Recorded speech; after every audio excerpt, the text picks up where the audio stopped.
नमो भगवते वासुदेवाय। तो आज हम लोग श्रीमद् भागवत के तृतीय स्कंद के 5वें अध्याय का 21वां और 22वां दो श्लोक लेते हैं। भवान भगवतो नित्यं सम्मतः सानुगस्य यस्य ज्ञानोपदेशाय मादिस्त भगवान व्रजन। तो हम लोगों ने जैसा कि हम लोग देख रहे थे कि इस समय विदुर जी जो हैं मैत्रेय ऋषि से तत्व ज्ञान के लिए गए, तो उन्होंने लोक कल्याण के लिए क्वेश्चन किए और वो भगवत ज्ञान, जब भगवान इस धरा जगत से जा रहे थे तो उन्होंने विदुर के लिए मैत्रेय ऋषि से कहा था कि ये ज्ञान तुम उनको दे देना। तो वही कह रहे हैं भगवान। तो अब यहाँ पर मैत्रेय ऋषि कह रहे हैं विदुर से कि देखो, आप केवल विदुर मतलब यमराज नहीं है, केवल मतलब आप भगवान के वो भक्त हैं, भगवान के नित्य संगी हैं, भगवान के नित्य संगियों में से एक है।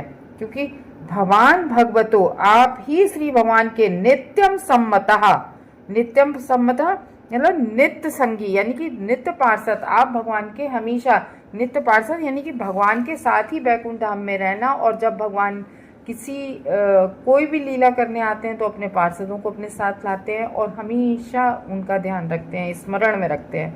तो वही कह रहे हैं कि भगवान के नित्य संगियों में से आप एक हो, जिनके लिए, क्योंकि आप ऐसे हो, आप भगवत भक्त हो जिनके लिए भगवान अपने धाम वापस जाते समय मेरे पास उपदेश छोड़ गए थे कि भाई ये दिल ले लें, ये उपदेश हम दे रहे हैं और ये चीज़ विदुर को दे देना। अब इसमें एक बात आ सकती है कि जब विदुर महाराज भगवान के नित्य संगी हैं, और हम लोगों ने सुना था भागवतम में कि 4th चैप्टर में कि जब वो विदुर महाराज जब तीर्थ यात्रा पर गए 36 वर्ष तक, तो विदुर महाराज ने स्वयं कहा कि आगे आगे भगवान चलते रहे। जब बराबर साथ में भगवान रहे तो उन्होंने तब क्यों ज्ञान नहीं दिया। तो देखो ऐसा होता है, हम लोगों ने भगवत गीता में पढ़ा था, एवं परम परा प्राप्ति। मतलब हमारे यहाँ अपने यहाँ ऐसा है ना प्रचलन कि गुरु से ही ज्ञान लेना उचित होता है। ऐसे मतलब एक परंपरा बनाने के लिए, जैसे कि भगवान स्वयं इस धरा जगत पर लीला करने आए, चाहे वो श्री राम के अवतार में हो, चाहे वो श्री कृष्ण के अवतार में हो, उन्होंने जो है गुरु से, जबकि भगवान ने तो ब्रह्मा को ही ज्ञान दिया था, तो भगवान तो सबके गुरु हैं, सब जगत गुरु हैं, तो भगवान ने तो, लेकिन फिर भी भगवान ने ज्ञान प्राप्त किया। तो ये किसके लिए? ताकि ये परंपरा में आए। तो मृत्यु के पश्चात जीवन के महान नियंत्रक जो यमराज विदुर महाराज, तो मतलब महानियंत्रक हैं किसके, कि जो भी जीव मरता है उसका क्या करना है, किस कर्म का कैसे फल देना है, इस सब को तय कौन करता है? यमराज। क्योंकि हर किसी पद के लिए हर किसी को पोस्टेड भगवान ने किया है। तो इसी तरीके से यमराज को यहाँ नियंत्रक बनाया है जीवों के अगले जीवन के गंतव्य का निर्णय करने के लिए। क्योंकि वो भरोसा है ना उन पर, यमराज पे, कि हाँ ये हर व्यक्ति का आज बिल्कुल सही निर्णय लेंगे कि जिसने जैसे कर्म किए हैं उनको ऐसा फल देना है और उनको किस गंतव्य पर पहुँचाना है, ये निर्णय लेने के लिए पूरा कंट्रोल जो है यमराज के हाथ में दे दिया। तो वे निश्चय ही श्री भगवान के सर्वाधिक विश्वसनीय प्रतिनिधियों में से होंगे। कि ये तो बहुत ही जिम्मेदारी वाला कार्य है ना ये जो यमराज का है। तो ऐसे विश्वसनीय पद पर उन महान भगवत भक्तों को दिए जाते हैं। तो जो ये ऐसा भगवान, अगर जैसे अब भौतिक जगत में देख लो, प्राइम मिनिस्टर है तो वो अपना काउंसलर है, और अपने जो कुछ विश्वसनीय मंत्री हैं, तो जो विश्वसनीय मंत्री होते हैं उन्हीं को तो कुछ जो इम्पोर्टेंट पद होते हैं, इम्पोर्टेंट कार्य होते हैं, तो वो उन्हीं को तो देते हैं, कॉन्फिडेंशियल जो वो होते हैं। तो इस तरीके से जो वैकुंठ में श्री भगवान के नित्य संगियों के समान है, वैकुंठ में भगवान के साथ नित्य संगियों के समान है, क्योंकि विदुर उनमें से एक थे। अब आप ये कहो, देखो कैसे थे। हम लोगों ने कल के श्लोक में जाना था कि मांडव्य ऋषि ने जो है यमराज को श्राप दिया था कि तुम तुम शूद्र के रूप में जाओ और 100 वर्ष बिताओ। तो ऐसा नहीं है कि यमराज अपना पूरा कार्य छोड़ के यहाँ आ गए हो तब तक। तो ऐसा होता है, एक अंश अवतार होता है। ये जैसे भगवान हमेशा बैकुंठ में रहते हैं और वो अवतार लेकर आ जाते हैं, लीला करते हैं, तो यही ऐसे ही होते हैं कि बैकुंठ में श्री भगवान के नित्य संगियों के समान होते हैं ऐसे लोग, क्योंकि और विदुर भगवान के नित्य ये पार्षद है, नित्य संगी है। तो बैकुंठ वापस जाते समय, जब भगवान इस धरा जगत से बैकुंठ वापस जा रहे थे, तो उस समय भगवान ने मैत्रेय मुनि के पास विदुर के लिए उपदेश छोड़ते हैं कि ये तुम जाओ और उनको देना जाके। तो सामान्यतः श्री भगवान के बैकुंठ में सनातन संगी भौतिक जगत में नहीं आते हैं। आप सब मान लो भगवान के जो संगी है बैकुंठ के, वो भौतिक जगत में नहीं आते, किंतु कभी कभी भगवान के आदेश से आते हैं। कुछ लीला है, कुछ कार्य को करने का प्रयोजन है, तो उन कार्यों को करने के लिए, कोई विशेष कार्य को करने के लिए भगवान अपने पार्षदों को ये ड्यूटी देते हैं कि जाओ तुम्हें ये कार्य करना है, तब आते हैं। तो किसी प्रशासनिक पद का भार संभालने नहीं आते हैं कि ये कि तुम नेता बन जाओ या तुम आईएएस बन जाओ, इस मतलब ये करने के लिए कोई, हाँ अगर कोई भले ही वो फिर पद पर रहकर वो कार्य बने, तो इस तरीके से भगवान भेजते हैं। तो श्री भगवान का सानिध्य प्राप्त करने अथवा मानव समाज में श्री भगवान का संदेश का प्रसार करने हेतु आते हैं। जैसे हमारे शील प्रभुपाद भगवान के शक्तावेश अवतार थे। शक्तावेश अवतार क्या होता है? एक निश्चित कार्य के लिए भगवान अपने पार्षद को भेजते हैं और उसको उस कार्य जो जिस कैटेगरी का कार्य है उतनी शक्ति प्रदत्त करते हैं, शक्ति देते हैं। तो ऐसे करके भेजते हैं, अपना प्रतिनिधि भेजते हैं और उसको उस कार्य की जैसी करने की शक्ति देते हैं। तो दिव्य शक्ति में संचालित ये अवतार कहलाते हैं। देखो क्या ये बहुत बड़ी बात नहीं है कि एक व्यक्ति जो विदेश जाकर उसने उस धरती पर जहाँ लोग गाय का खून पीते थे, गाय का मांस खाते थे, वहाँ पर जाके लोगों को तिलक धारण करवा दिया, हरे कृष्ण महामंत्र बुलवा दिया, धोती पहनवा दी। क्या ये कोई शक्तावेश अवतार नहीं थे? ये कोई सामान्य व्यक्ति का कार्य है? तो ये कार्य, ऐसे कार्यों करने के लिए भगवान इस धरा जगत पर भगवान के शक्तावेश अवतार आते हैं। तो इसीलिए जो है इस श्लोक में वो कह रहे हैं विदुर जी कि आप भगवान के नित्य अंगीकृत हैं, भगवान की प्रीति के विषय हैं। भगवान यानी कि आप ऐसे हैं कि भौतिक जगत से जाते समय उन्होंने आपको याद किया। न जाने कितने लोग भौतिक जगत में भगवान के कितने भक्त हैं, तो वो कह रहे आपको याद रखा उन्होंने।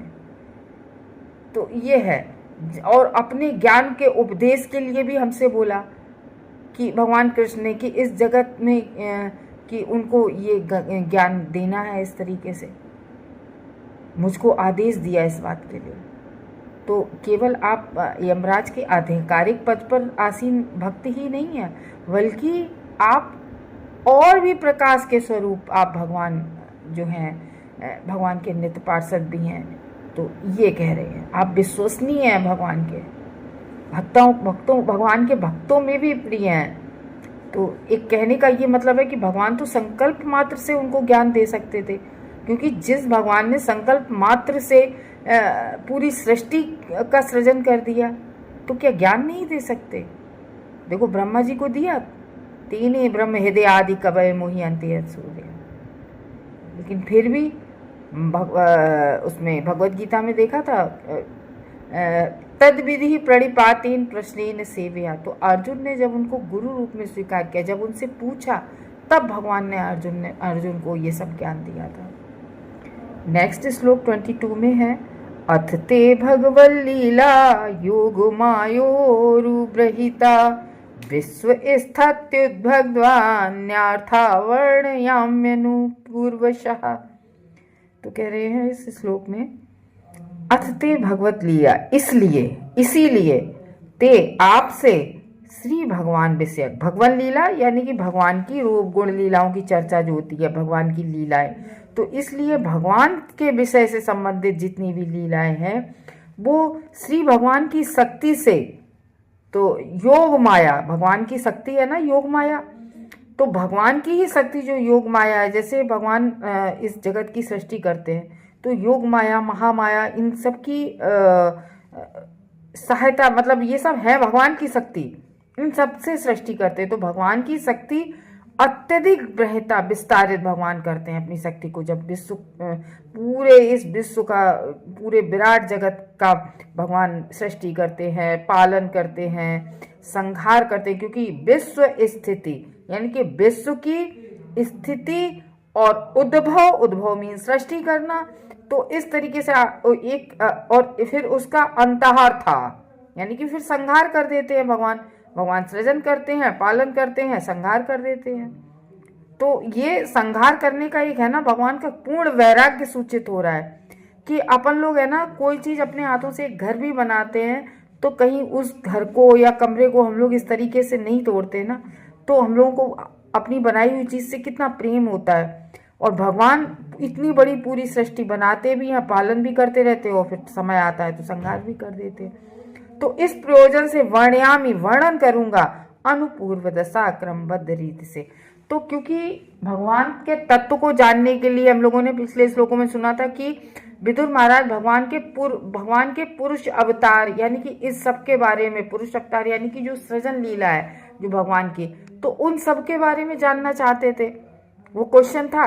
तो वो कह रहे अब मैं तुमसे क्रमबद्ध तरीके से ये सब कहूंगा कि भगवान किस तरीके से क्रमबद्ध तरीके से इस पूरे विराट जगत का जो है किस तरीके से सृजन करते हैं, भरण पोषण करते हैं, फिर संहार के लिए अपनी दिव्य शक्ति का विस्तार कर देते हैं। यानी कि हम लोगों ने जाना था ना कि भगवान के जब प्रलय होती है तो भगवान के हिरण्यगर्भ में सब कुछ समा जाता है। अब आप कहो इतने बड़े भगवान, हाँ, पूरे सारे ब्रह्मांड, पूरी सृष्टि, सब कुछ भगवान के अंदर समा जाती है जब संहार का समय होता है। क्यों? क्योंकि भगवान सर्वशक्तिमान है। तो भगवान अपनी विभिन्न शक्तियों के द्वारा अपनी इच्छा के अनुसार कुछ भी कर सकते हैं। मैत्रेय ऋषि कह रहे हैं कि भगवान कुछ भी कर सकते हैं, क्योंकि विराट जगत का सृजन उनकी योग माया शक्ति के द्वारा ही किया जाता है। भगवान अपनी योग माया शक्ति को विस्तारित करते हैं और इस तरीके से भगवान पूरे विराट जगत का जो है सृजन करते हैं। तो इस तरीके से वो आगे भगवान उन्हें विदुर जी को बता रहे हैं। 23वें श्लोक में बता रहे हैं, भगवानी का सेदमग्र आत्मनानाम विभु आत्मेच्छानुगतात्मा नानामुत्युपलक्षणः। तो कह रहे हैं कि समस्त जीवों के स्वामी भगवान, हम लोग कहते नहीं कण कण में भगवान है। हंसी की बात तो ये है कि भगवान हर कण में है, लेकिन इतने आपके साइंटिस्ट वगैरह हैं वो कभी किसी कण में भगवान नहीं देख पाए।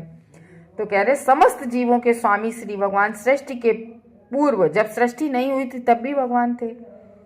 तो अद्वैत रूप से भगवान विद्यमान थे। केवल भगवान उन भगवान की इच्छा से ही पूरी सृष्टि संभव हो पाई। इच्छा मात्र से, संकल्प मात्र से पूरी सृष्टि, केवल और कोई और नहीं, केवल और केवल भगवान। और फिर सारी वस्तुएं भगवान में ही विलीन हो जाती हैं। भगवान से ही सृष्टि होती है और सारी चीजें भगवान में ही विलीन हो जाती है। तो इस परम पुरुष को विभिन्न नामों से उपलक्षित किया जाता है। तो जो परम पुरुष भगवान है उनको विभिन्न नामों से उपलक्षित किया जाता है। तो यहाँ पर महिषी श्रीमद् भागवत के 4 जो चतुर्श्लोकी भागवत है, तो जो चतुर्श्लोकी भागवत के प्रयोजन की यहाँ पर व्याख्या प्रारंभ कर रहे हैं। कौन से? मैत्रेय ऋषि।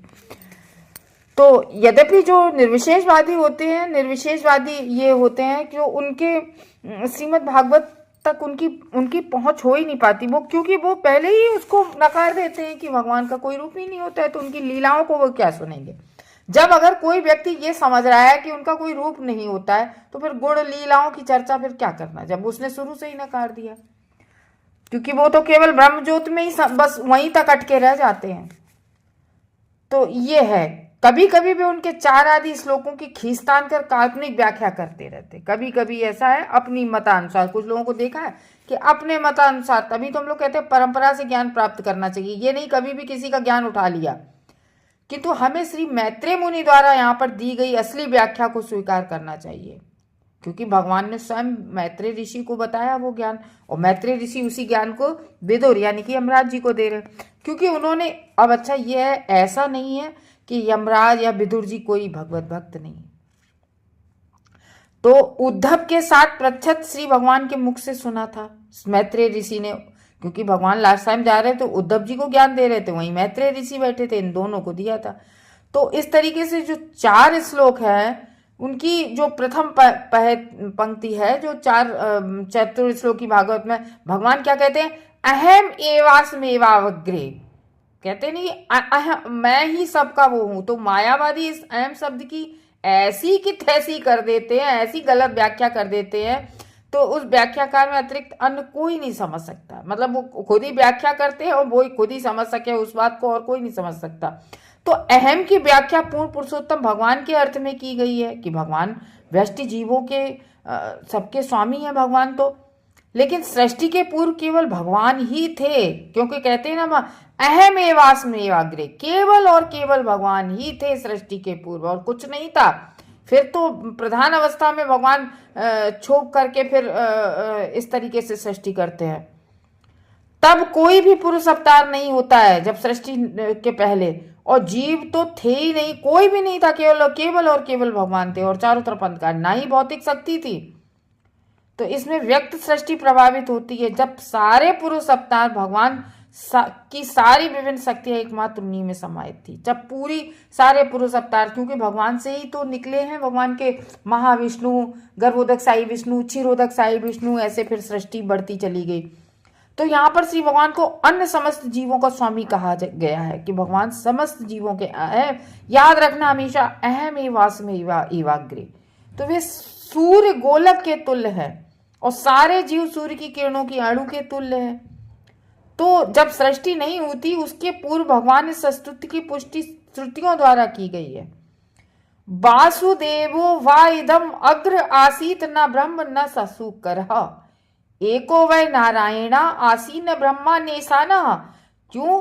क्योंकि प्रत्येक वस्तु जिसका अस्तित्व है इस जगत में, जो भी वस्तु है और हर वस्तु का जो भी अस्तित्व है, सारी वस्तुओं का अस्तित्व श्री भगवान से ही उद्गत है। भगवान से अलग पृथक कोई भी चीज नहीं है इस जगत की, चाहे वो जड़ हो या चेतन हो, कुछ भी हो। अतः वे सदैव अकेले अद्वैत रूप से ही भगवान विद्वान है। हम लोग कहते हैं ना, हर पणु कणु कण कण में, हर अणु में, पर हर चीज में भगवान विराजमान है। तो भगवान इस तरह से विद्यमान रह सकते हैं क्योंकि वे सर्व संपूर्ण तथा सर्वशक्तिमान है। उनके अतिरिक्त, भगवान के अतिरिक्त हर वस्तु, यहाँ तक कि उनके स्वांश विष्णु तत्व भी, जो उनके भगवान के स्वांश हैं विष्णु तत्व, वे भी उनके अंश हैं। तो सृष्टि के पूर्व न तो काणव साई विष्णु थे, न गर्भोदक साई विष्णु थे, न क्षीरोदक साई विष्णु थे, और न ब्रह्मा और शंकर थे। तो विष्णु के, हम लोगों ने जाना था ना कि जो गर्भोदक साई विष्णु आए हैं उनके नाभि कमल से ब्रह्मा जी उत्पन्न हुए थे। तो विष्णु के पूर्ण विस्तार तथा ब्रह्मा इत्यादि सारे जीव के भिन्नांश हैं। यद्यपि आध्यात्मिक जगत श्री भगवान के साथ था, किंतु भौतिक जगत भगवान में ही सुसुप्त था। भगवान में ही पूरा भौतिक जगत भगवान में ही सुप्त अवस्था में पड़ा था। केवल उनकी इच्छा से भौतिक जगत बनता है और उन्हीं भगवान की इच्छा से ही पूरा भौतिक जगत बिगड़ जाता है। तो बैकुंठ लोक की विविधता श्री भगवान से ही एकाकार है, बिल्कुल। तो जिस तरह सैनिकों की विविधता राजा से तदाकार होती है कि जैसे सैनिक खड़े हैं तो ये भारत की पूरी से है ना, तो इस तरीके से, जैसा कि भगवत गीता के 9वें अध्याय का 7वें श्लोक में बताया गया है कि भौतिक सृष्टि कुछ अंतराल के बाद श्री भगवान की इच्छा से ही होती रहती है और प्रलय भी भगवान की इच्छा से होती रहती है।